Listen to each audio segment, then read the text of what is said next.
Et c'est LCI est à vous, toute l'actu vue du web. Bonsoir Benoît. Bonsoir Damien. Vous revenez évidemment sur la campagne présidentielle. Vous étiez d'ailleurs le premier hier soir. Hein. Bravo à nous montrer cette affiche de campagne, la France forte, et à nous dire que ça avait été déjà fait par Valéry Giscard d'Estaing en 81. Hein. Oui, et puis ce matin, au réveil, la France forte est montée au nez des internautes. À croire qu'ils l'attendaient avec impatience, cette entrée en campagne présidentielle.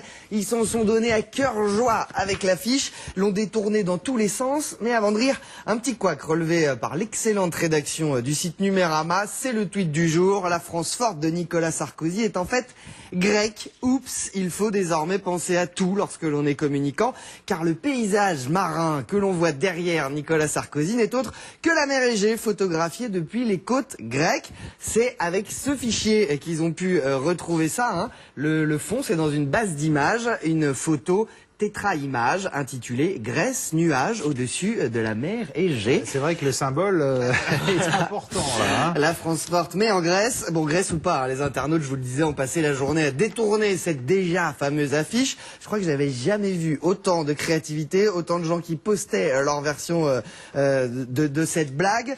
Pluie de parodies inédites, il y en a pour tous les goûts. Vous allez voir ça. On a la version classique, on a commencé par un petit nez rouge, tout simplement, ça mange pas de pain, la farce forte.